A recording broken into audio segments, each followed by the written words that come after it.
Adams. But remember Extreme Expose? Well, let's be honest, their purpose was to excite the male audience between the hardcore action and talking segments. But the group only lasted less than a year, with Kelly going on to being a multiple-time WWE Divas champion, and Layla also faring well by winning both the Women's Divas titles. Now, before we get to this reaction, you see the title. 10 WWE wrestlers who had actual beef. See what I got going on. Yeah, I'm the referee. I'm refereeing this thing, all right? Clean cut down the middle. That's how I'm going to give it to you. Official WWE merch.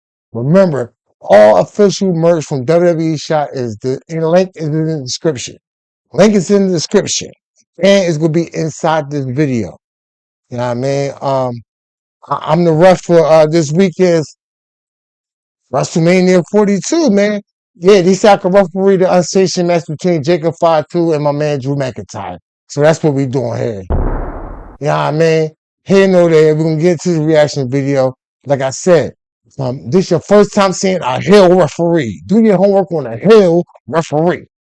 I am the WWE referee man. What you know about that? All right, let's get into the reaction. But Brooke Adams' WWE career was cut rather short, and there were rumors that Vince McMahon didn't see much value in her. But according to Brooke Adams, this is due to the one and only Melina. Adams started to slowly creep into a wrestling role, and she was in the Divas Halloween Battle Royal. Unfortunately, Brooke made the grave mistake of wearing furry black boots. The only other wrestler to wear furry black boots was the lovely Melina. The former WWE Women's Champion reportedly confronted Adams about the outfit and claimed it was quote-unquote gimmick infringement. Vince McMahon was rumored to be upset with Adams about not being protective of Melina's gimmick and made the call to give Brooke the boot. Literally. Oh, wow. Allegedly, Brooke Adams was not well liked backstage amongst the girls, so it sounded like an easy decision for Vince to make. But it's a shame that the former ECW star didn't get a chance to carve out a successful path like Layla and Kelly. Now, Adams actually did pretty well in TNA and became the TNA Knockouts champion on 3 separate occasions and turned out to be a very solid wrestler. It's disappointing that she'll never get to showcase that in front of a WWE audience. Number 2, Jake Roberts and the Macho Man. I remember this. I remember this as a young boy, as a kid. That when you let that snake out that bag and it bit Macho on the arm, bro, you know you're gonna get a bite in the arm. That hit different, Randy bro. Savage and Jake Roberts had one hell of a feud in the early 90s. The slap heard around the world was on. Now, see, if I was there, if I was around, you know what I mean, in the early 80s, early 90s, I wouldn't have let that happen on my watch. You know what I mean? I would have like that. Hey, Jake. Yeah, I'm throwing Jake out. You know what I mean? He might get the boot. What we doing? This is not a zoo. This is a wrestling match. February 8th, 1992's edition of Saturday Night's Main Event, where the former Intercontinental Champion grabbed Miss Elizabeth by the hair and slapped her. Now, this wasn't a shoot moment. That's crazy, this was all bro. planned, but apparently the Macho Man wasn't happy about this moment because of Miss Elizabeth's parents. Randy had reportedly promised them that Elizabeth would never get physically involved during her wrestling career, but the Macho Man underestimated just how upset her parents would get.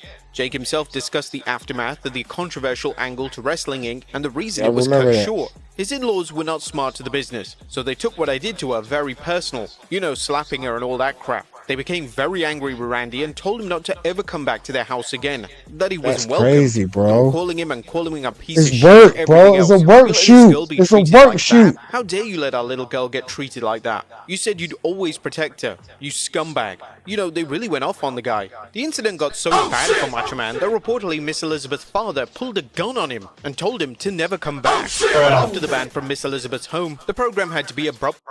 Chatbots Randy said Base 44 super agents Randy needed all set the up help in he can seconds get, and bro. ready to go. Ended on TV in February 19. But after the ban from Miss Elizabeth's home, the program had to be abruptly ended on TV in February 92. But Roberts and Savage continued to wrestle, and Roberts would even mention that Savage worked a more aggressive and violent style in an effort to get revenge on Roberts for slapping Elizabeth. Roberts himself wasn't happy about the feud being cut short, but he did understand that it was necessary due to Savage's personal situation. It should have been a much longer feud, but he had to get even with me and beat me because of what he was doing at home. Now, it's disappointing that Elizabeth's parents took this so personally that they robbed the world of a WrestleMania match between Savage and Roberts. But That's the 90s wild, were a different yo. time for professional wrestling. There you go, right there. Certainly There wasn't you go, damaged right there, Roberts, yo. but the 90s were a different time for professional. That hit different. Do your homework on the snake. All you hear is Macho saying, Help! Bro, what? wrestling, and kayfabe certainly wasn't dead during this period.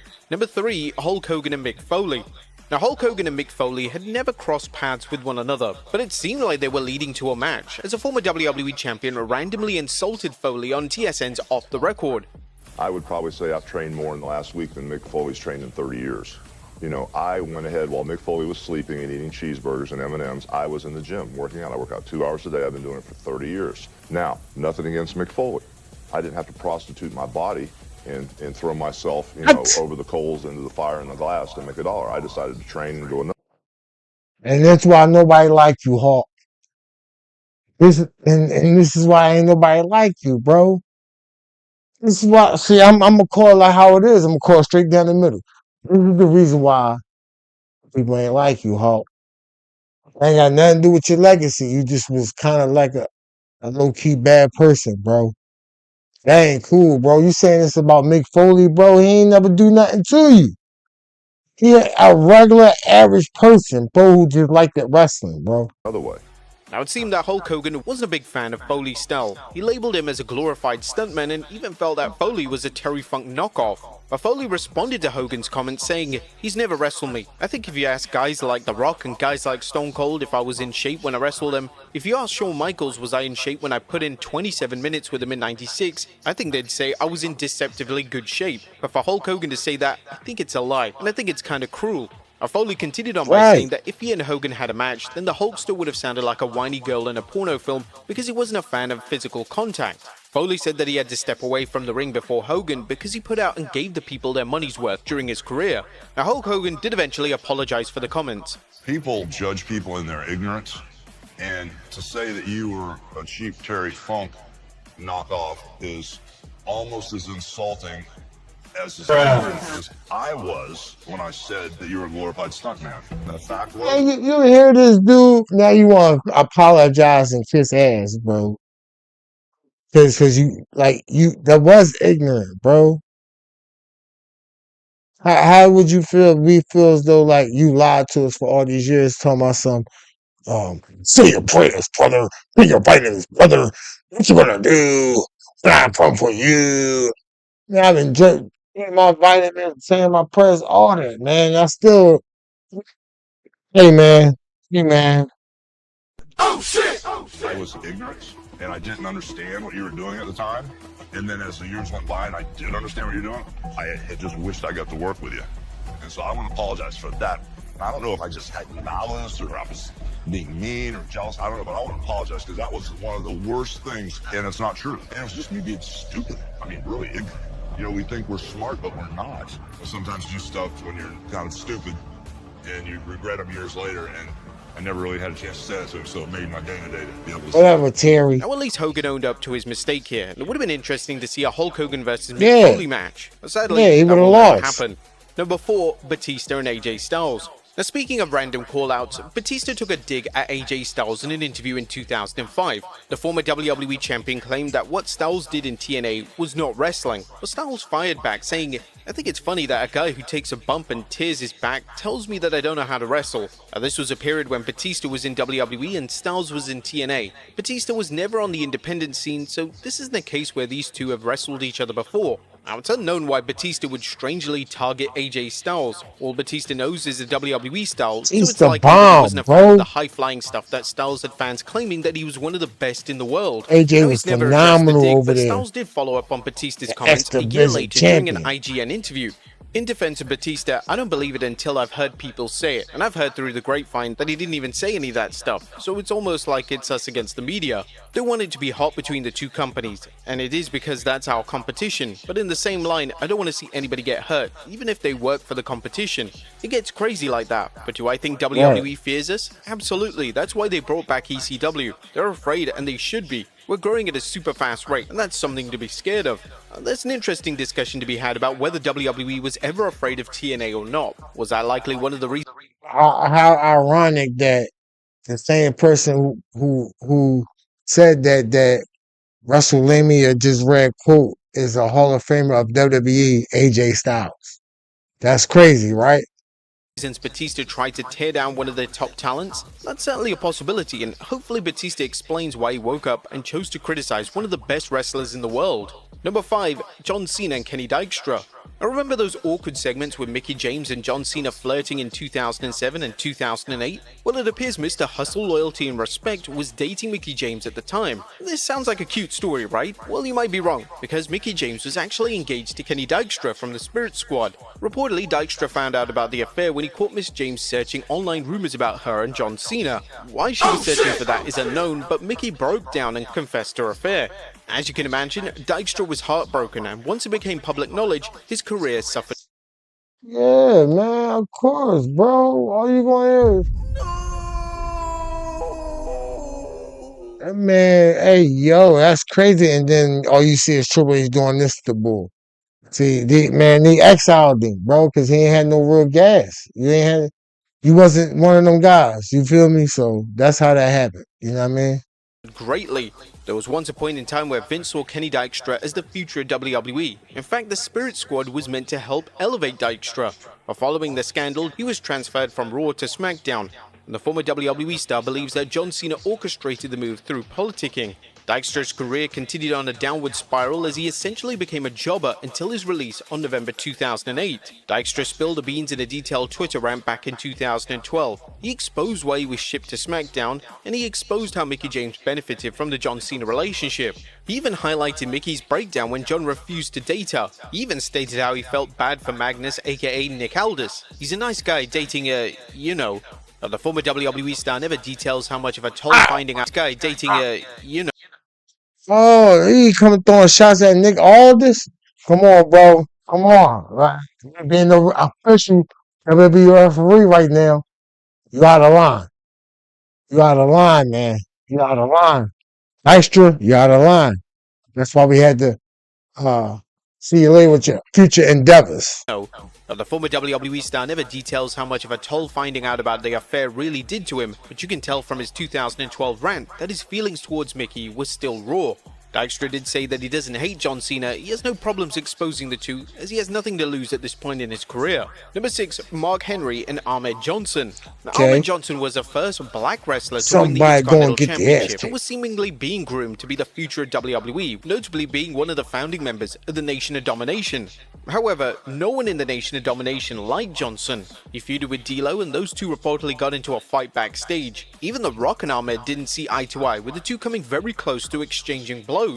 But what was Mark Henry's beef with the former Intercontinental Champion? One of the reasons could stem from Johnson trying to drug the world's strongest man, as Mark Henry detailed in the incident on Busted Open Radio, and it made it clear that he wanted to kill Ahmed Johnson that night.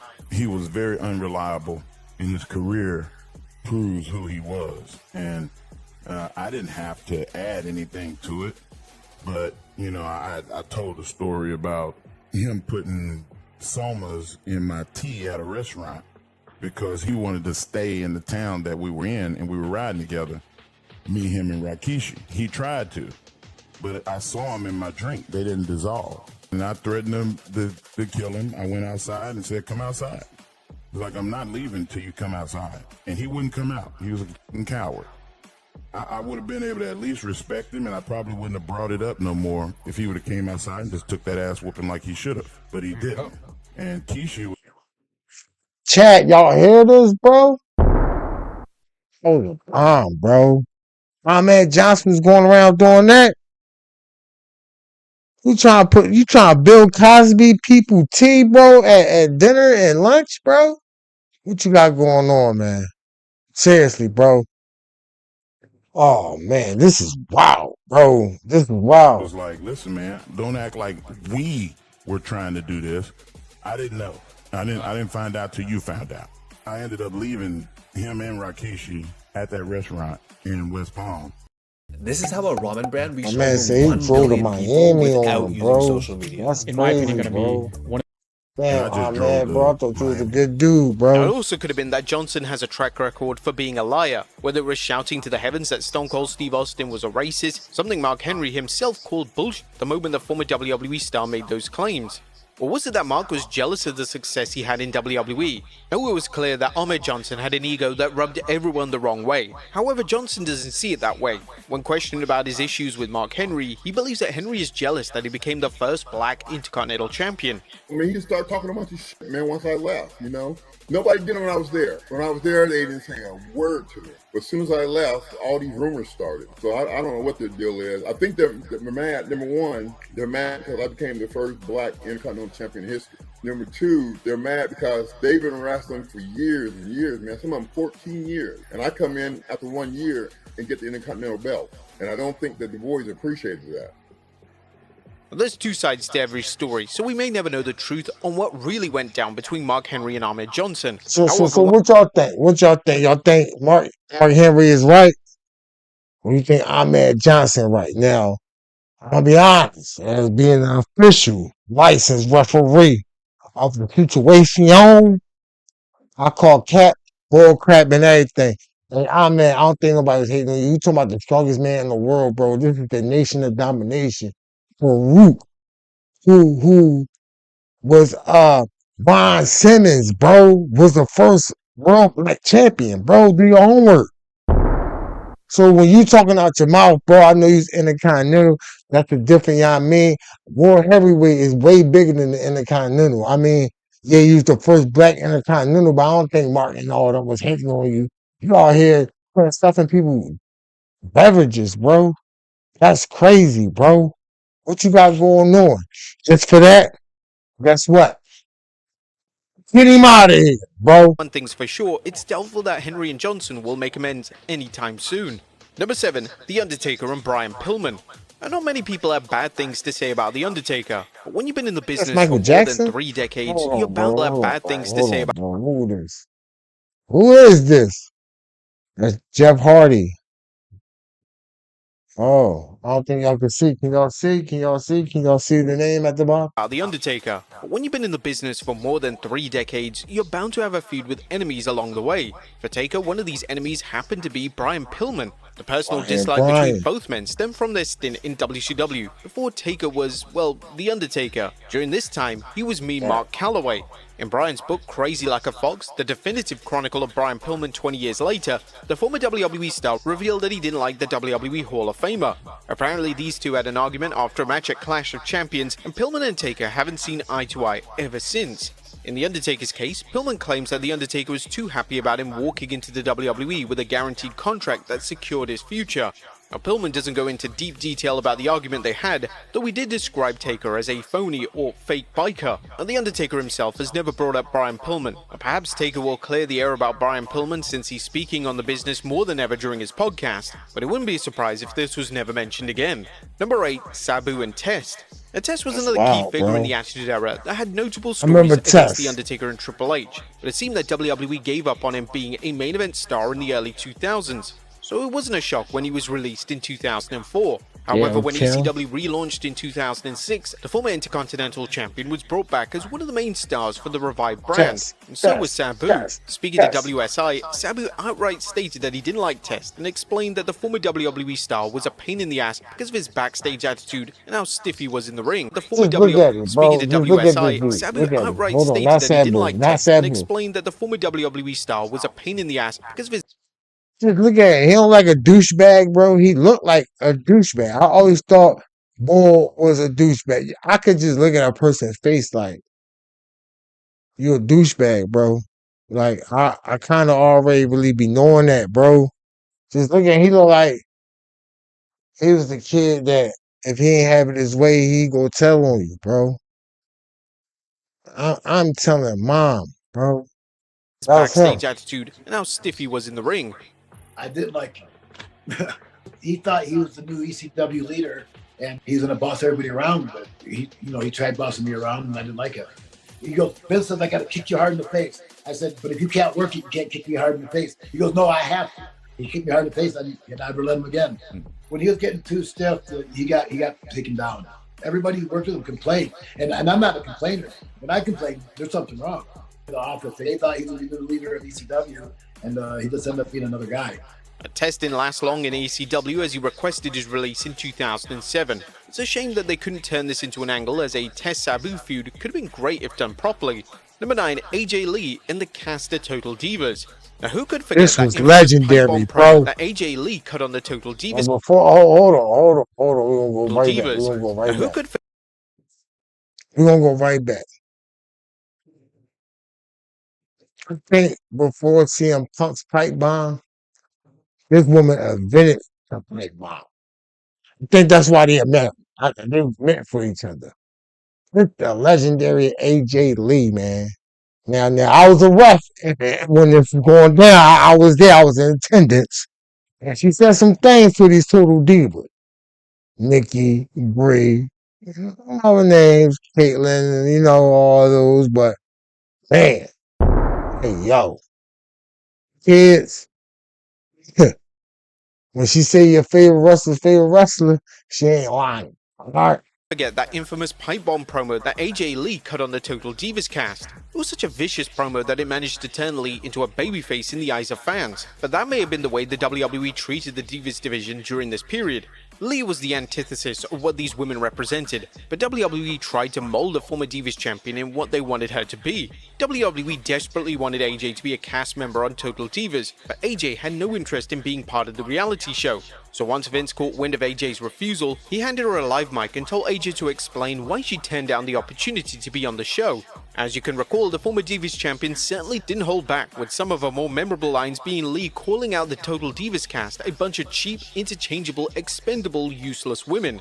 The promo was clearly an attack on the Total Divas concept itself. Now Vince was actually happy with AJ's pipe bomb promo, but the cast was so upset that Brie Bella reportedly confronted Lee about everything she said. Our fight didn't break out, but WWE scaled back on the Total Divas versus AJ story because the women were furious about Lee's scathing promo. Now it's unknown exactly what the full plan was, but if you look back on their It was feud mad following as that hell, segment, bro. They Lee was didn't bring that mad. much smoke to the mic despite its hot start. It's not clear if AJ Lee still feels the same way about Light the way it he took up. part in that promo, but it's Talking definitely one about, of the bro. memorable moments that fans Legend. harken back to during the Divas era. And number 10, Teddy Long and Ric Flair. Ric Flair has plenty. My boy. Woo! Styling. Woo! Profile. Woo! Limousine ride, flying, wheeling and dealing. Woo!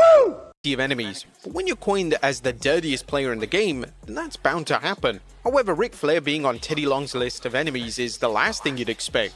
Now it's not clear why Flair didn't like Teddy Long, but the former SmackDown GM Hey, Long told Rick tonight they're going against the Undertaker.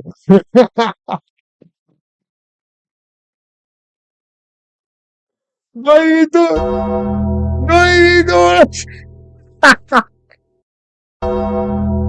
He said tonight, love. Tonight, player. You're going one-on-one with the Undertaker. recalled a horrible treatment from the 16-time world champion. The treatment from Flair got so bad that Texan wrestler Gary Hart gave Long a knife to carry around in his pocket, just in case Flair stepped. Texan wrestler. What's up, my man, right here in the background? So fat boy, what? What's going on, man? All right. No. I know my man. King Kong Bundy used to do all that stuff, you know. Is that King Kong Bundy? Might be King Kong Bundy, Gary bro. Hart gave Long a knife to carry around in his pocket, just in case Flair stepped out of line. He just didn't like me, period. You know what? And I can tell you a true story. And Gary Hart, God rest his soul, Gary Hart looked out for me. Gary Hart knew that how Flair hated me. And Gary Hart made me a blade. This is my right-handed guard. I have no reason to lie. He made a blade for me, and he gave it to me. And he said to me, he said, if he keeps on bothering you, said you take this blade and you cut his goddamn throat. Those were the words out of his mouth from Gary Hart.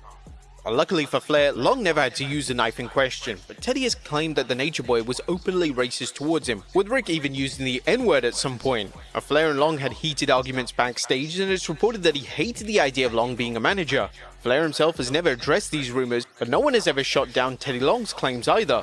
But there you have it, folks. 10 wrestlers who Yeah, bro. There we have it. Hey, yo, do me a favor.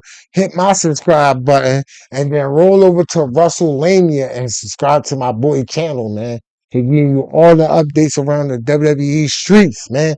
This is what we here for. This is why we do this content stuff, because we love wrestling, bro. And you better be at the Showcase of the Immortals tomorrow, because if you're not, you're gonna be disqualified. I'm gonna have Dan House and curse you, and you're gonna be on a minute restriction. See, we do things different around here, because I'm the WWE referee, man. Man, stop playing with me, all right? Now, this is how we're gonna do it. All right, now tomorrow at 7 o'clock, bro. 7 o'clock, bro. WrestleMania 42 Night 1. If you haven't already checked out my video, the video is right here on the channel. Remember, get all your official WWE merch. Link is in the description. You want Obafemi? It's on the Obafemi video. You want EO Sky? It's on the EO Sky video. You want Randy Orton? It's on the Randy Orton video. You want to talk about Brock Lesnar? Yeah. F8, F5, we got that on the channel too. Get your merch, man. They're going fast. You can even use my promo code. You get 24% off. 24% off, bro. Do your homework. Why you think I got this on? Because I'm refereeing this thing. I'm throwing it down the middle. Until next time, Wrestle Game, bro. We out, man. Peace.